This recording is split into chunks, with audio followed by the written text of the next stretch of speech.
Day 31, Quebec City. Surprisingly, I woke up much earlier than expected. I had been on the road for a month now, and I reflected on how awesome of an experience I have been having so far. From the excitement of Toronto to the chaos of Montreal, this was an adventure of a lifetime. I started off with my standard routine, relieving myself at a nearby porta potty before heading down to the Petro Pass truck stop to take a proper shower. Once I was ready for the day, I decided to visit the famous Domaine de Maizerets. The Domaine de Maizerets was a short drive north of Old Quebec City, just off Avenue Dufferin Montmorency. I arrived very early, and I was one of the few people in the park at the time. The lush green surroundings and silent backdrop were welcoming, given how much time I've been spending in urban environments lately. I found myself following several paths through the park, looking at the historic buildings and communal gardens.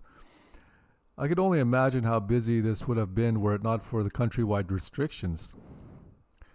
A random path I took led me to a moat and then to an observation area where I was surrounded by plant life.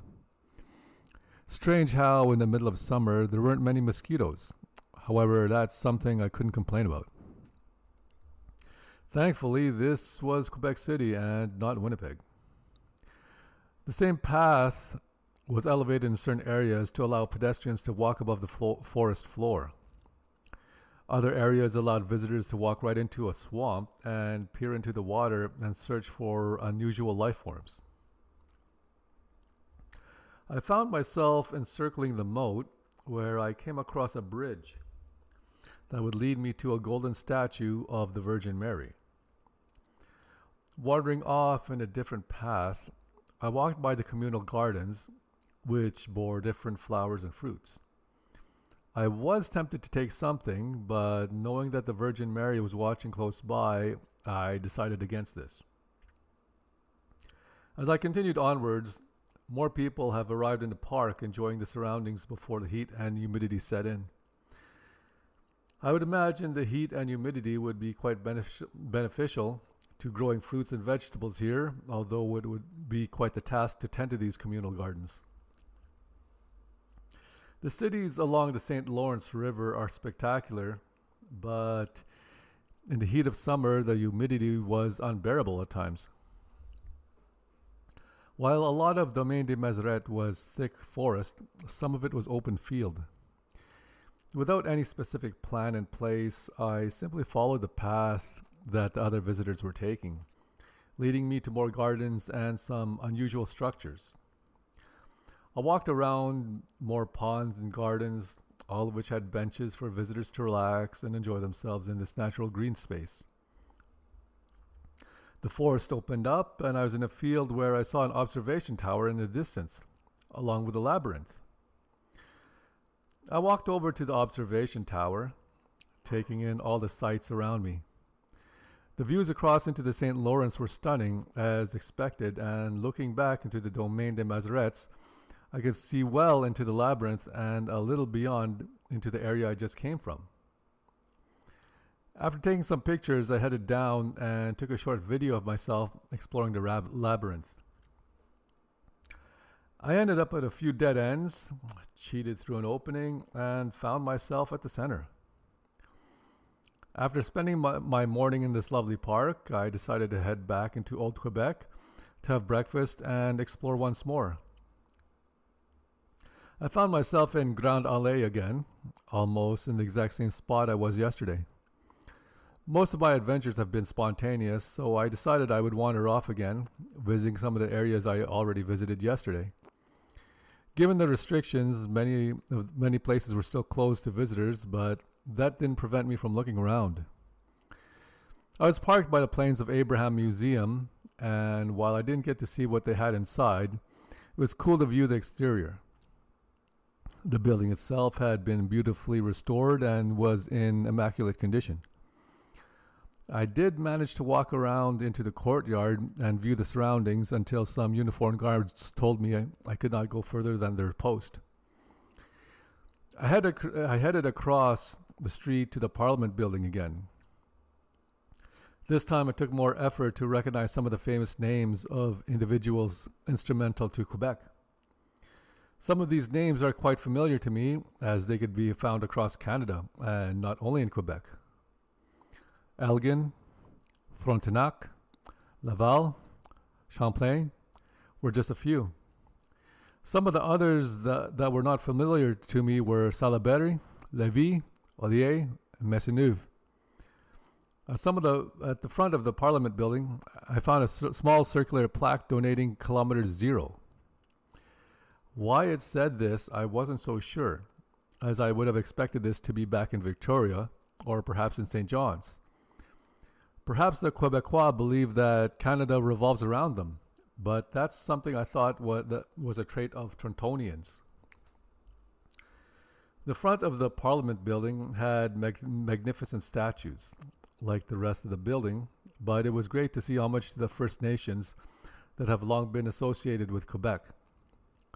Looking back at the front of the Parliament building and all of its glory and wonderful sight, despite the heat of summer coming into the early afternoon. While the Parliament building had free tours, unfortunately, with the COVID-19 pandemic, this was another tour that I would not be able to experience.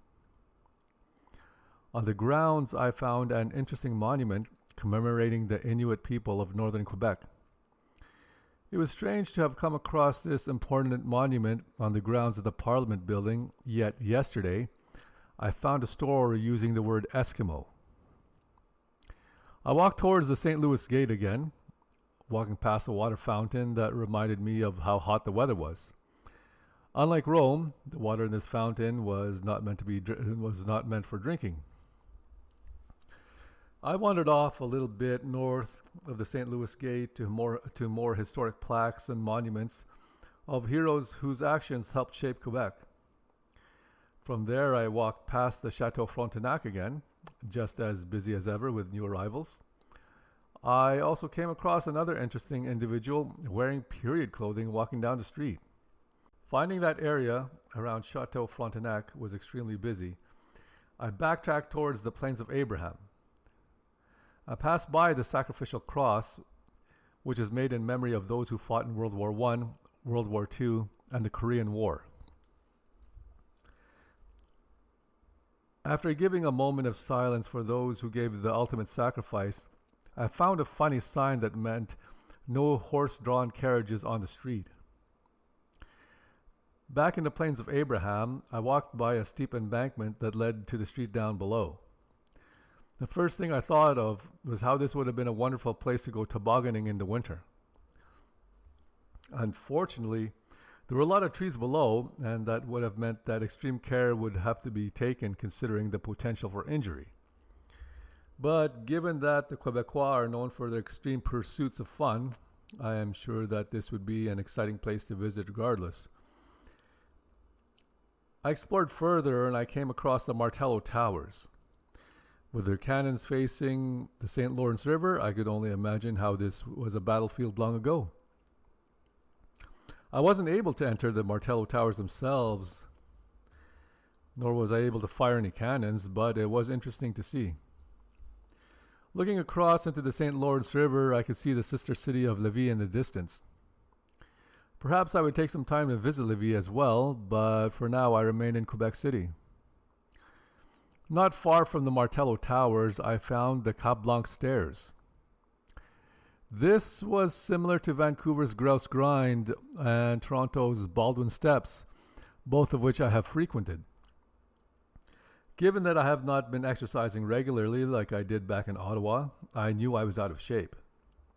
However, I was heading down the steps rather than heading up, so I was somewhat relieved.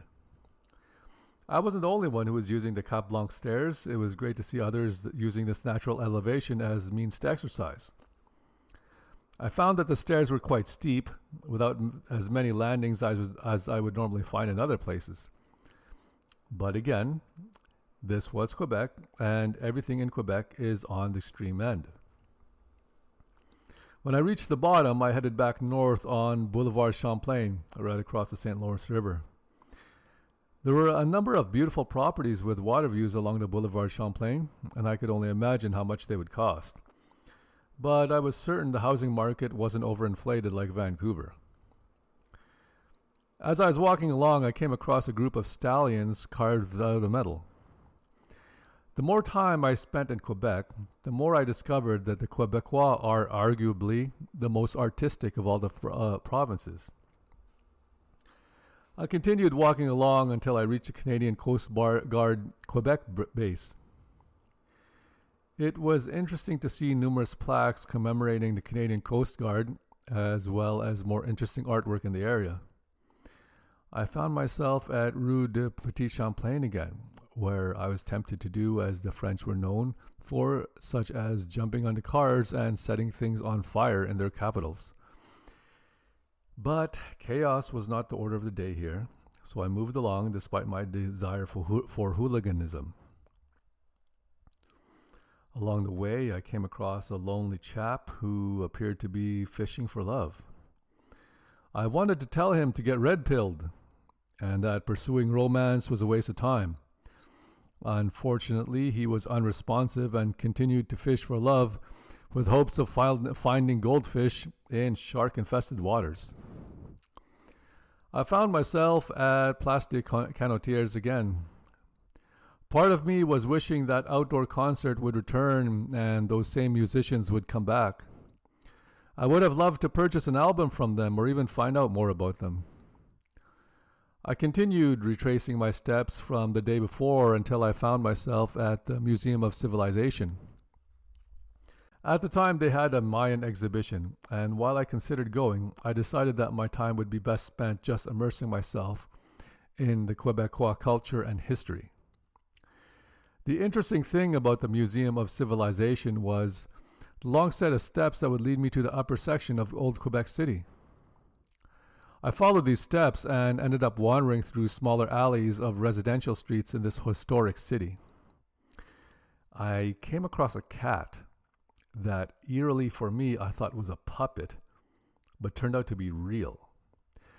Odd that this cat would be just chilling and just staring at me from a window as I walked by. Eventually I came across the Hôtel Dieu de Quebec. I wasn't sure what this building was, but given its size and architectural design, I knew it was important. It was also gated, so I wasn't able to enter and inquire, but I did walk around its sprawling gate to peer into its activities. The building stood magnificently overlooking the St. Lawrence, similar to that of the Chateau Frontenac. I continued retracing my previous steps, walking through Montmorency Park until I returned to Place d'Armes, just outside the Chateau Frontenac.